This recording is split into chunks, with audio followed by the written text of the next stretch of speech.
देखिए अब अगला क्वेश्चन, बुक पर ध्यान दीजिए। इसमें एडजस्टमेंट वाली बात है, ठीक है।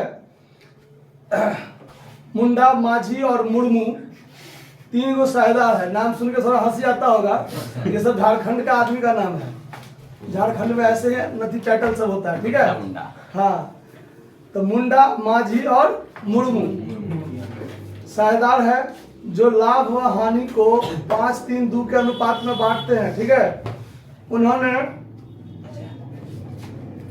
बिहार में भी तो है माझी साहब, जितन राम माझी है ना, बिहार में भी है।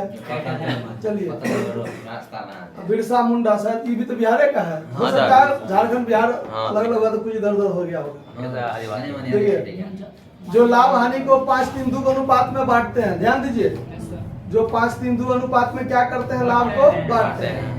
उन्होंने 1 अप्रैल 2019 को भावी लाभों को 2-3-5 में बांटने का निर्णय किया। मतलब आने वाले समय में जो लाभ होगा उसको 2-3-5 अनुपात में बांटने का क्या किया है। हाँ, वे निम्न पुनर्मूल्यांकन के प्रभाव को, ध्यान दीजिए, इस बात को ध्यान दीजिए, इसमें क्या कर रहा है, ये बहुत मायने वाली बात है कि वे निम्न पुनर्मूल्यांकन के प्रभाव को संपत्ति और दायित्व के पुस्तकीय मूल्य को प्रभावित किए बिना एक जर्नल प्रविष्टि द्वारा अभिलेखित करना चाहते हैं। मतलब बैलेंस शीट में जो संपत्ति और दायित्व के मूल्य में कमी वृद्धि हो रहा है उसको दिखाना नहीं चाहते हैं। बैलेंस शीट में जो भी संपत्ति है उसमें कोई परिवर्तन करना नहीं चाहते हैं। संपत्ति का दाम वही रहेगा, लेकिन फायदा या घाटा जो होगा उसको एडजस्ट करना चाहते हैं। फायदा या घाटा को एडजस्ट करना चाहते हैं, लेकिन बैलेंस शीट के संपत्ति और दायित्व के मूल्य में कोई परिवर्तन नहीं करना चाहते हैं। यही बात आपको यहाँ ध्यान रखना है। जो चेंज इन रेशियो में क्या करना है, उस लाभ को एडजस्ट करना है। क्या करना है, एडजस्ट करना है। समझ में आ रहा है बात? तो ध्यान दीजिए, इसमें कहता है कि एकल प्रविष्टि द्वारा, एकल समायोजन प्रविष्टि द्वारा, तो चेंज इन रेशियो इसमें निकालना पड़ेगा। रिवैल्यूएशन का निचोड़ प्रॉफिट निकालना पड़ेगा, और उस प्रॉफिट को चेंज इन रेशियो में, जैसे हम लोग पहले एडजस्ट करते थे ना, माइनस वाले को डीआर, प्लस वाले को सीआर, गेनिंग वाले को डीआर और सैक्रिफाइसिंग वाले को क्रेडिट करते थे, वो काम इसमें करना पड़ेगा। ध्यान दीजिए, 18 नंबर क्वेश्चन में सबसे पहले calculation of change in ratio, ये काम करना है आपको, ठीक है। 3 गो साझेदार है ना, इसमें तो पार्टनर का नाम होगा, इसमें old ratio, new ratio, change in ratio, ये पार्टनर का नाम है। इसमें पार्टनर लिखाएगा, पार्टिकुलर नहीं समझ जाइएगा। अब देखिए 3 गो साझेदार है। पहले है मुंडा, उसके बाद है माझी और एगो है मुर्मू, यही ना। अब देखिए पुराना अनुपात क्या है, 5-3-2, तो 5/10, 3/10, 2/10, क्लियर। नया अनुपात क्या है, 2-3-5, तो 2/10, 3/10, 5/10। अब क्या करना है, चेंज इन रेशियो निकालना है। तो चेंज इन रेशियो में ध्यान दीजिए, एलसीएम 10, 5 - 2 3/10, एलसीएम 10, 3 - 3 0/10, ये नील हो गया।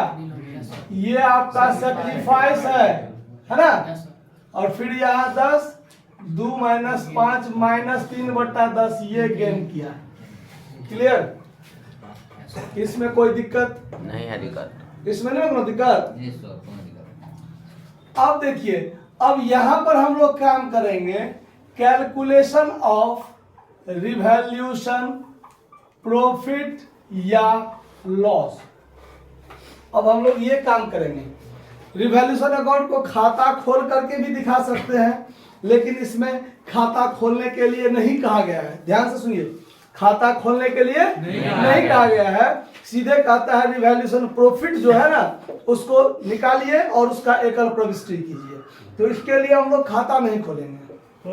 आया बात समझ में? तो कैसे निकालेंगे ध्यान दीजिए। प्लांट एंड मशीनरी को देखिए, पुस्तकीय मूल्य यानी बैलेंस शीट में 3 लाख था और संशोधित मूल्य जो है वो 2,90,000 है। तो इसमें 10,000 का फायदा हुआ कि घाटा? घाटा हुआ।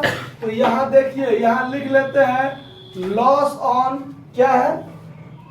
Plant and machinery. Loss on plant and machinery 10,000 cost में रख लीजिए, माइनस में।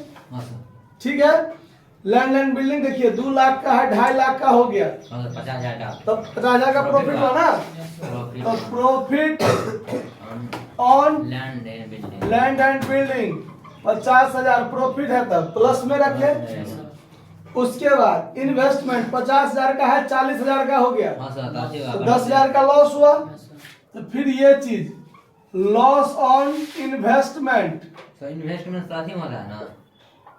नहीं, निवेश किया था संपत्ति में 10,000 प्रॉफिट लॉस। ठीक है।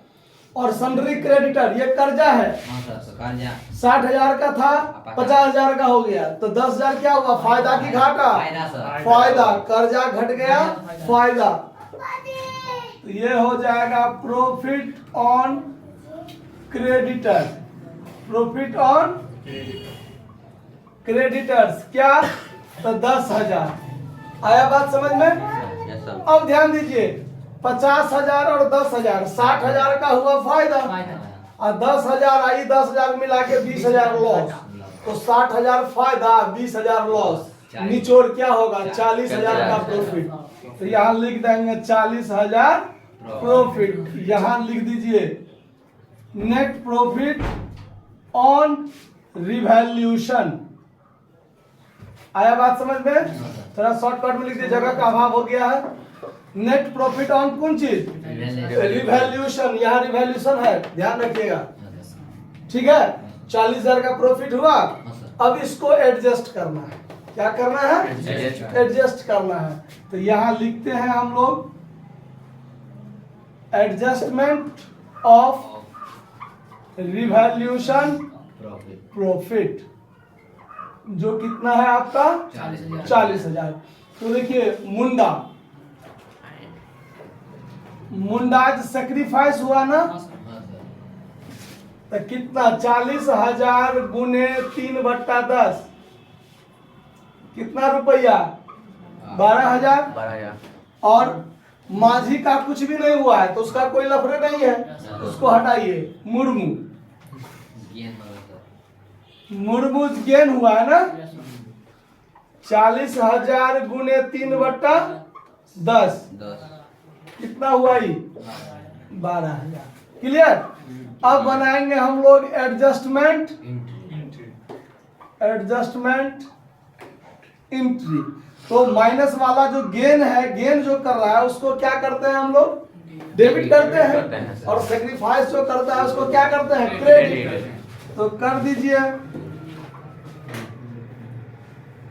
मुर्मूज capital account DR to Munda's capital account. कितना कितना? 12,000 12,000। नरेशन लिख दीजिए being revaluation profit adjusted bye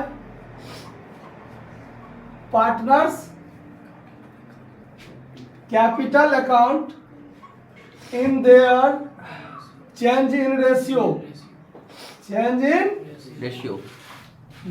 समझ में आया बात कि कोई दिक्कत? देखिए ये काम इसलिए हुआ है कि रिवैल्यूएशन अकाउंट के कारण, यानी रिवैल्यूएशन के कारण जो प्रॉफिट या लॉस हो रहा है, तो जो नया मूल्य होता है ना, वो नया मूल्य को बैलेंस शीट में नहीं दिखाया जाएगा। ये बात ध्यान रखिएगा। जब भी सवाल में कहेगा कि संशोधित मूल्यों को बैलेंस शीट में नहीं दिखाया जाएगा, मतलब बैलेंस शीट में पुराना वाला मूल्य ही रखा जाएगा। ठीक है। लेकिन रिवैल्यूएशन के कारण जो प्रॉफिट या लॉस हो रहा है उसको एडजस्ट करना है, उसको एडजस्ट करना है, तब चेंज इन रेशियो में एडजस्ट होगा। जिस सवाल में कह देगा, ये बात ध्यान रखिएगा कि संपत्ति और दायित्वों के संशोधित मूल्य को बैलेंस शीट में नहीं लिखा जाएगा, ये बात ध्यान रखना है। तो रिवैल्यूएशन के कारण जो प्रॉफिट या लॉस होगा उसको एडजस्ट करना है, तो उसको एडजस्ट ऐसे ही चेंज इन रेशियो में करेंगे। उसका निचोड़ प्रॉफिट कितना होगा रिवैल्यूएशन के कारण वो देख लेंगे, और जो माइनस प्लस जो हुआ है चेंज गेनिंग सेक्रीफाइसिंग, उसमें उस प्रॉफिट को एडजस्ट करेंगे। आया बात समझ में? कहीं पर अगर मान लीजिए ऐसा बात हो, जैसे यहाँ प्रॉफिट हुआ है तो माइनस वाले को डी आर प्लस वाले को सी आर किए हैं, वैसे यदि रिवैल्यूएशन में लॉस हो जाए और कहे एडजस्ट कर लें, अगर लॉस हो जाए और कहे एडजस्ट कर लें, तब माइनस वाले को डी आर नहीं करेंगे, तब प्लस वाले को डी आर करेंगे और माइनस वाले को क्रेडिट करेंगे। ठीक, रिवर्स एंट्री हो जाएगा। आया बात समझ में? कोई दिक्कत?